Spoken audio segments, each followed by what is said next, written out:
Okay, let's do this one more time. So Tenet is a film I've seen up, down, left, right, and inside out. Boy, you turn me. Like the characters in the movie, it's only upon going through the events of it several times that I start to see things from a new perspective, and the more I watch it, the more it becomes clear that Kat is actually the future protagonist. We're going to be going through all the clues in this video, but if this is your first time here, then welcome to the Heavy Spoilers Show. I'm your host Paul, aka the coolest cat when it comes to Tenet. Now let's get into the breakdown. Okay, so this train of thought first came to me on my 797th watch of the film, during the scene in which the protagonist encounters Priya for the first time. Upon reverse bungee jumping into her home, he initially believes that her husband Sanjay Singh is the weapons trader that's been dealing in munitions. However, it's revealed that Priya is actually the one behind this, and she says the line, "A masculine front in a man's world often has its uses." This sent me spiraling off into thinking that it could indeed be the case with the protagonist, and just like how Sanjay is the face of his operation, it could go far beyond that in the other characters. Now I think from the way that Priya acts and the things that she says, that she has at some point interacted with the future version of the protagonist. She has an air of arrogance to her about the events that are going on, and doesn't seem to respect the character at all, even disobeying what he says at several points. Now if she was aware that he would be the overseer of Tenet, then surely she would respect and fear him more. This got me thinking, what if the protagonist is actually controlled by someone and he is simply being used as a masculine front to hide what's going on? That made me really start to deconstruct his actual character, and the more I thought about it, the more I realised he doesn't really fit the mould of the godlike person that we hear controls everything. Throughout the film, he has little to no agency at all, and whether it's the opening opera scene, being told what to do and where by Michael Crosby, having Neil keep him in check and so on, he just doesn't seem to be the person making decisions. Even Ives shows up out of nowhere and tells him what to do, and he almost kills both Neil and the protagonist before changing his mind. I know this is him likely just playing with the pair, but the protagonist doesn't really strike me as someone who's good at making choices. In fact, most of the times that the character does take charge of something, it completely ends in failure, let's be honest. Now this is seen especially in the highway chase in which he ends up in a car crash, and he only manages to stop the algorithm at the end from being buried because Neil sacrifices himself. The idea of him having no agency is further hammered home in what could be his opposite, aka Sanjay. During their meeting, the protagonist says that he's not the person they sent to negotiate, and even admits to simply being a trigger that people sent to pull. Like Sanjay, he's in place to do one job, but when it comes to making decisions, he's not the person people turn to.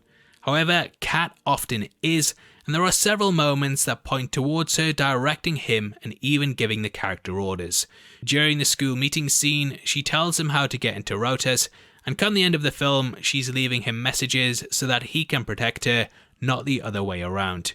These orders sent back to the past are similar to what we see Sator getting, and thus it's not too much of a stretch to assume that the protagonist is still just a trigger.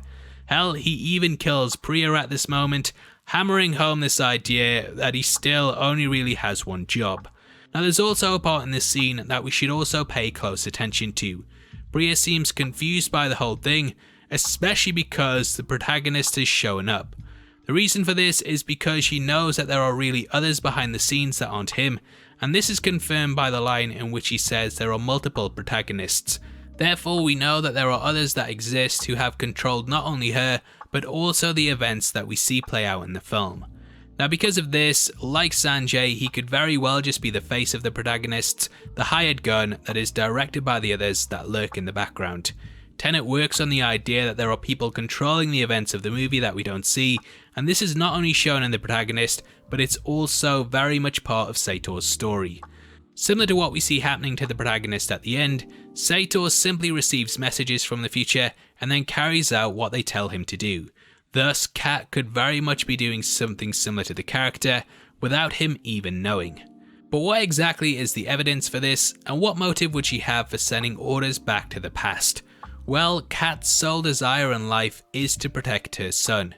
She knows that the protagonist is the only man capable of doing this, and thus she likely manipulated things behind the scenes so that he would do this and save her too. Other reasons that cement that she is indeed one of the controlling figures in the future is because she knows the ins and outs of Sator's operation. Because of their marriage, she's had access to sensitive information on his organisation and likely knows intimate things about it that the protagonist never would. She knows about where things go, when he started dealing ammunition, where his crew went to on jobs and so on, making her a far better choice as the director of Tenet. Because of this knowledge, she could easily put the protagonist on the right path for the events that we see in the movie. Now there are other things in the film that hint towards it, and the eagle-eyed amongst you will have noticed that the colours blue and red are used throughout the film at several points. These appear in the background of scenes, on certain objects, and so on. They're the colours that the key teams use to differentiate the past from future with, and thus they should be paid attention to. However, as apparent as these colours are, the only character that we actually see wearing them fully as part of their clothing is Kat, who appears not only in a blue dress, but also a red one. I think that this is Nolan hinting to us that we should pay very close attention to her. Now, if we continue this idea of metaphors and understand Kat's arc, then we have to see that the journey she goes on actually contradicts the idea that the protagonist is looking over her and not the other way around. Throughout the film, she is under her husband's control completely, and it seems weird to me that she would break free of this in the finale, only to fall back under the protagonists. Now, though he is looking out for her, it still sets up the idea that the character has control over her life. This is really an opposite to her arc, and it's clear that the end of the movie is meant to free her from control.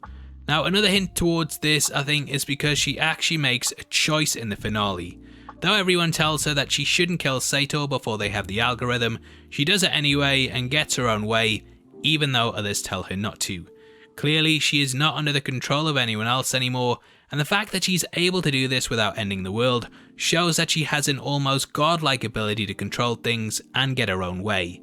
The algorithm was supposed to detonate when Sator's heart stopped, and yet the fact it doesn't highlights just how powerful Kat can be seen as. Now, the other characters such as the protagonist, Neil and Ives, they're all on paths that they can't divert from, whereas Kat making a choice shows that she is above them. I very much view the ending as her being free from her husband's control, and the way that she looks at her past self on the boat before leaping very much highlights to me that she has come full circle and knows that she has broken free of the hell that she was trapped in. It's a very triumphant moment, and in summary to me, Kat is actually the future protagonist, and the movie is about her saving her son and the world. Nolan has often said that in the same way that Inception was his take on the heist movie, that Tenet is his take on the spy one. Thus, if we take the archetypes from that and apply them to this, the protagonist is very much James Bond, whereas Kat is M. As Priya says, there are multiple protagonists, and similar to her relationship with Sanjay, the one we follow is likely just a blunt instrument that carries out orders for the others. Kat has access to Sator's inner operations, and also has motive to make sure he falls because of his mistreatment of her. It's what you get for shooting her mate. She becomes free in the end because, unlike the other characters, she makes a choice and therefore is the true future protagonist. Or, might not be, and that's the video ruined. But if you're someone who watches Tenet every week like me, then I'd love it if the next time you went through it that you had this theory in mind. The beauty of the film is that it's different every time you go through it, and there are a lot of different theories that you can really apply to it. I'd obviously love to hear your thoughts on this one, and whether you agree with me, or whether you have just a completely different one. As a thank you for interacting with the video, you'll be entered into a prize draw in which we're giving away 3 copies of The Hobbit and Lord of the Rings 4K box set to our subscribers. All you have to do to be in with a chance of winning is like the video, make sure you subscribe with notifications on, and drop a comment below with your thoughts on the theory. The links to our socials are in the description, and you can also support the channel by clicking the join button, and as a thank you, you get videos like this early. If you want something else to watch, then make sure you check out our breakdown of Neil's journey at the end, and what happened to him at Stalsk 12. It's linked on screen now, and it's definitely worth watching if you want more Tenet videos. With that out of the way, thank you for sitting through this one. I've been Paul, you've been the best, and I'll see you next time. Take care, peace.